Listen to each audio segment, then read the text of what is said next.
welcome back to London. Now, I have made many videos down here in the capital, but none have been as interesting as one that I made in 2023 when I came down to look at how much empty retail space there was, not in the outskirts of London or the poorer, deprived areas of London, but no, in the very central bits, the super busy shopping areas, Covent Garden, Oxford Street, all those areas where you assume the retail crisis wouldn't have hit, and yet it somehow had.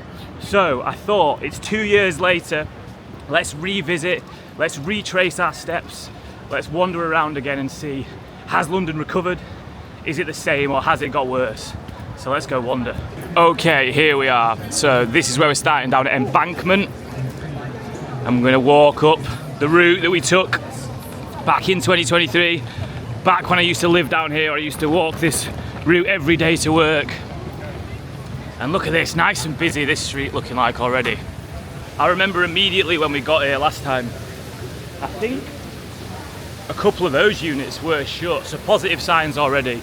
But what else will we find? Gordon's wine bar there. If you know Gordon's wine bar, you know what an absolute gem of a place in London. But no, this bit here all looks very busy. Not a single shop closed down. Loads and loads of people.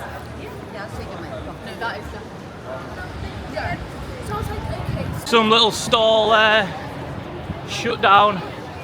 Can't remember if that was closed last time, but now we are getting on to, what's this street called? Charing Cross Road, I think. Yeah, this is the really busy one. Loads closed on here last time, so let's see. That's it, the Strand. The Strand. That boarded up shop was telling me what this is called. It's called the Strand. So overall, looking really busy, but that one there, that one was definitely shut down last time I came down. And this is funny, look at this, if I can cross this road. What we got over here, one of those American candy stores closed down. The most obvious money laundering experiment ever. London was filled with those candy stores for ages, and maybe I will come across the remnants of that failed crooked behaviour. Who knows? Overall though, super busy. However, London City Souvenirs, that was one as well. So that shop over there, 2 years that's been closed now. 2 years, no one in it, no shop in it. You'd think someone would want it, wouldn't you?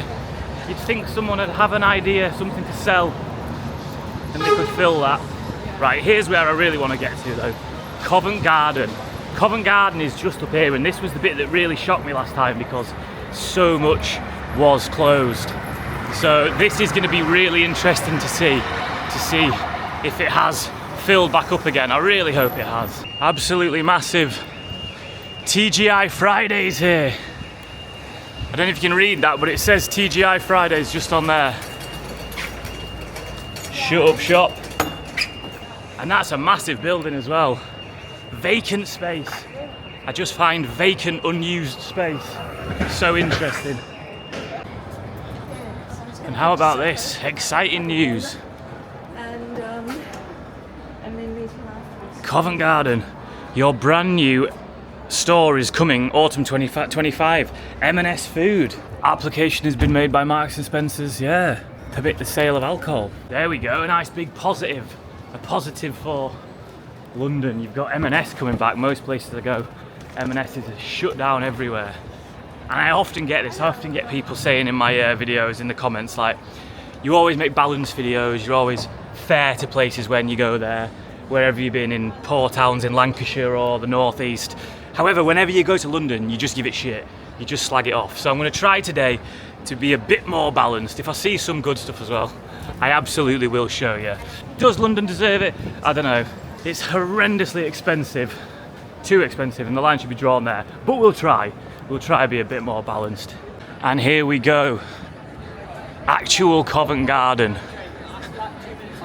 Look at this. And that is very nice to see, because when I came down here last time, pretty much all of them were closed. Actually, to be fair, Are they shut there? So it does look super busy when you just see it, but these 4 units, 1, 2, 3, 4, they are all still vacant, which blows my mind. But overall, it is definitely looking way, way better than last time I came down. Maybe they watched my video, maybe someone at London Council watched my video and thought, damn, we better fill those units. Who knows?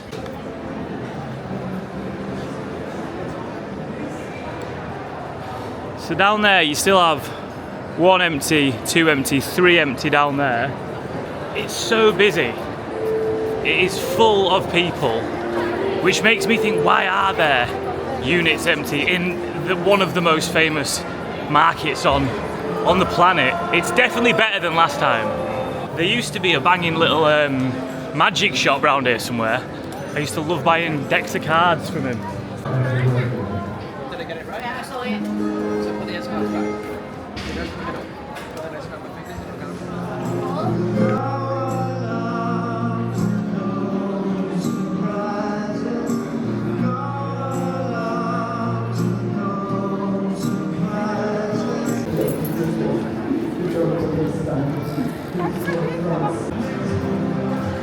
Excuse me, mate. How much is it to like get a unit for a day here? Confidential. Oh, is it? Information, yeah. Is it? Fair enough. Contact the office about it. Expensive? Is it expensive? More per square foot than Bond Street. Really? Yeah, we've got tiny bits. Right, yeah. Okay, interesting. Thanks, mate. I don't know if you heard that then, but the guy said that to rent a unit in here is more per square foot than Bond Street. Right, but this, overall, yeah, a big positive, lots more open. And this over here, this is good to see. Because last time, all of those were empty there. All empty. I think 1, 2, 3 was all empty.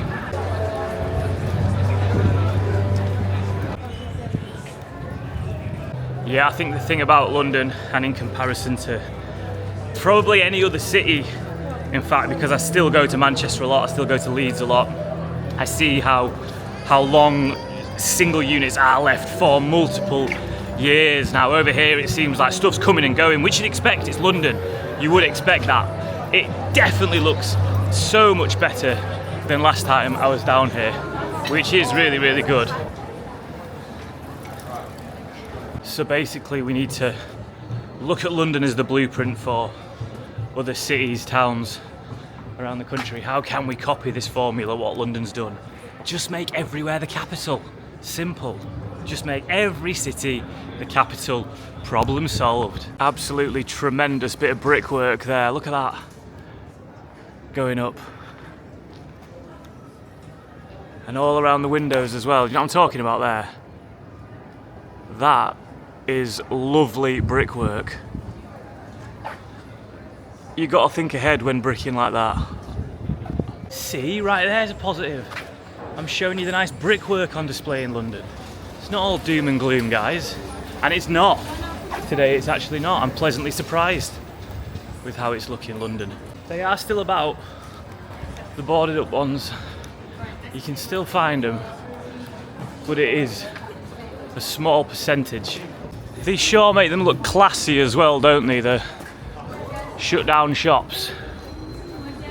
They look like nowhere else. You got the nice pictures on. That itself is a wonderful building, little shop. And here we got an American candy store that is still open. One there, bubble tea shop. Don't get me started on bubble tea. No, I don't want bubbles in my tea, and neither do you. You've been lied to. You've been conditioned. You want your tea normal. Milk, half a sugar at most. This is not a sponsored segment. This is just a quick message to say thank you to you. Now, if you're an avid follower of The Turnip, you'll know that I bought my dream camper van. My dream camper van died immediately, and it was looking like I was gonna have to get rid of it. And during this time, I was incredibly stressed. It was really shit. And I've got a page called Buy Me a Beer, where occasionally someone will say, oh, I like your content, here's a £5, go get yourself a beer. And I was lying in bed and I got a notification saying, someone's bought you a beer, and it said, oh, here's a little bit towards your camper, I hope it helps. And then I got another one, and then it just didn't stop, and it was really, really moving. And I never asked for this, you just started doing it. And yeah, with whatever money I had left and your support, I managed to get my dream camper back fully mended. It needed a new engine, so a lot, but it really did mean the world that so many people wanted me to get it back and running. So yeah, just a huge thank you to anyone who bought me a beer. You really, really did get this back on the road, and there's going to be loads of fun adventures with it coming. So thank you so much. Right, back to the video. So this one, which I visited in my last visit, being turned into a bar, or it says on there's an application for, like we said earlier with application to sell booze. You assume a bar. That one was an empty one. That's being done up. Pretty sure of this restaurant opportunity. Yeah, the same. Hanover Green Retail. Should we ring them and see what the rent is on this one? Restaurant opportunity.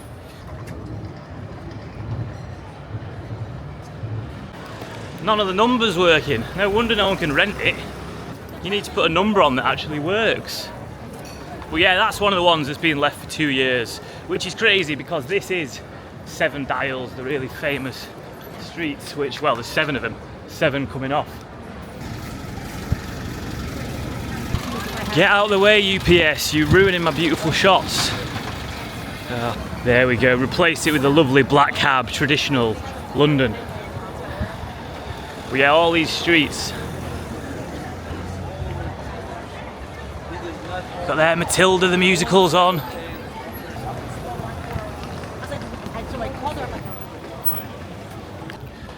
One thing I'm noticing as well is lots more pop-ups.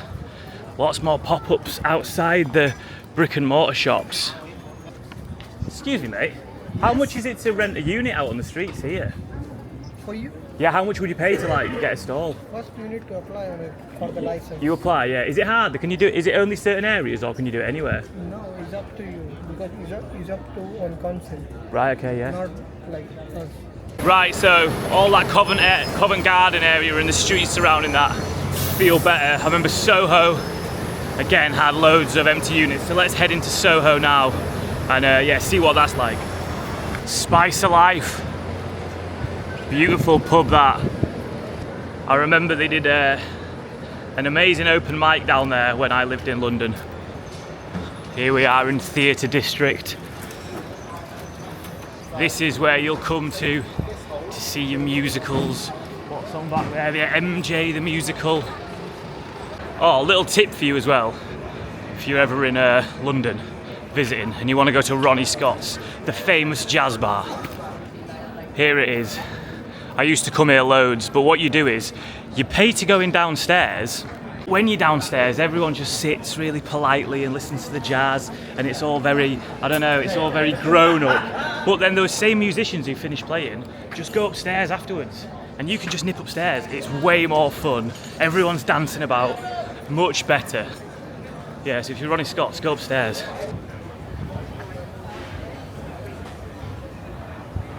Pretty sure I gave this place a shout out in the last video, but the Algerian coffee stores up here in Soho, still probably the cheapest place you can buy a coffee anywhere, literally anywhere. I'm not just talking about London. At $1.50, but you go in there, the price list, it's like, I don't even know what it's like being in.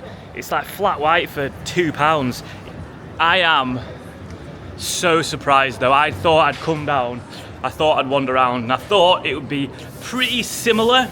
I thought there'd be a pretty similar amount of empty retail units just from my other wanderings in other places and revisits to other places, but I can't believe how much better it is. Literally Soho, where I walked last time and there were loads shut down, there's not a single unit shut. I could not find a single unit in there that is shut, which is great to see, and what you expect from the capital. What big changes have happened since last time? What's changed since 2023?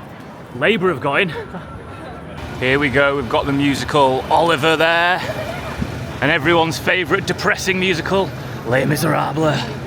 Fun fact about the Wandering Turnip, if you saw that show, Les Mis, at that theatre in 2015 to 2016, you might have seen me in it. That was the only acting job, the only decent acting job I ever did. Was in that show, in that theatre for a year. I was a thing called a swing, an understudy basically, but I understudied all the male roles and then would go on and play that role. So I had to know all the guys' names in the show.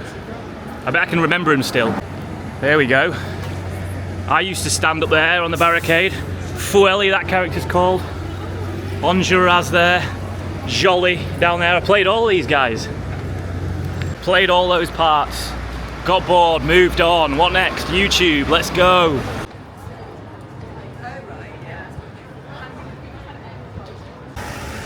Look at that. Lovely building there. Blue.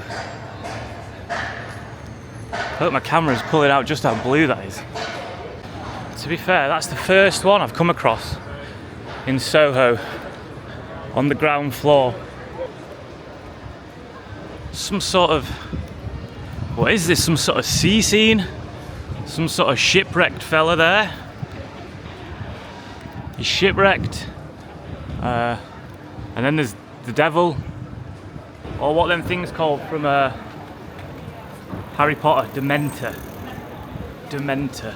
Another thing that I imagine has helped as well is 2023, 2 years ago when I came down, we were straight out of the pandemic, still feeling the effects as if it was yesterday, weren't we? We're still all very familiar with it. Now in 2025, it does kind of feel like a distant memory. And I mean, so many businesses did get killed from COVID, so many different businesses, from restaurants, shops, everything. But maybe the effect of that has weaned now, and places have come and taken up what was lost, which obviously sad stuff's lost, but it's great to see it being filled again. But as I say, yeah, COVID does feel a long time ago now. No one's really talking about it anymore.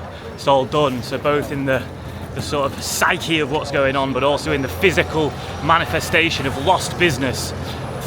Maybe that's just a great thing. The further we move away from it, the better London will look. It does seem to only be London. I was walking through Manchester the other day and I was like, God, all that stuff that I videoed 2 years ago is still completely shut up.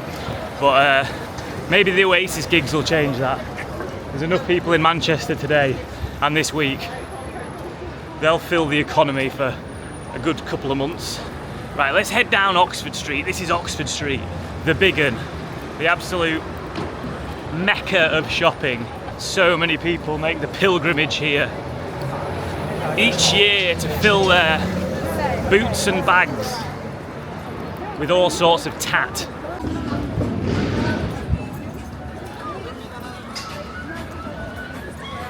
But again, there is nothing that's closed on it. Oh, I've said that, there is something down here.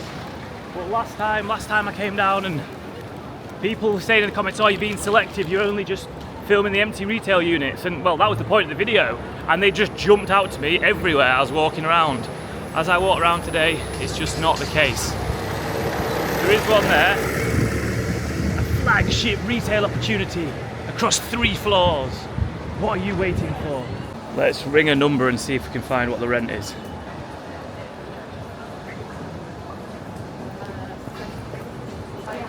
Again, no one answers the phone.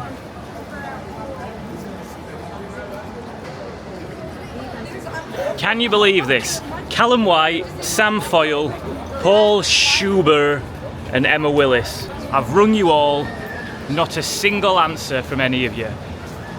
I might be an interested buyer. I might be a wealthy business owner looking to rent this unit. You've just missed out on my money. I'm not, but I could be. I've rung so many numbers today in London, I'm going to be getting calls back all week and I won't have a clue what's going on. I'll be like, who are you? I'm in Yorkshire, what are you on about?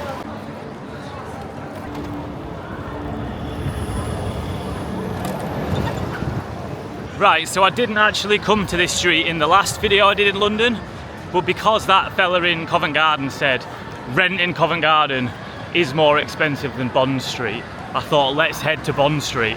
I've never been here before and let's see what's going on. I assume everything's going to be... Actually, that one looks shut. One shut there, interesting. But look at this place over here, look at this gaff.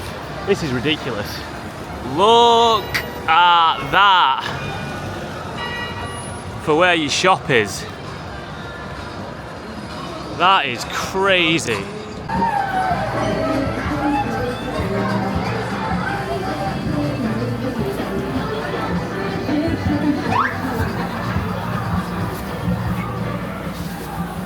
Whoa. Yeah, absolutely not. My idea of hell. Let's get out there.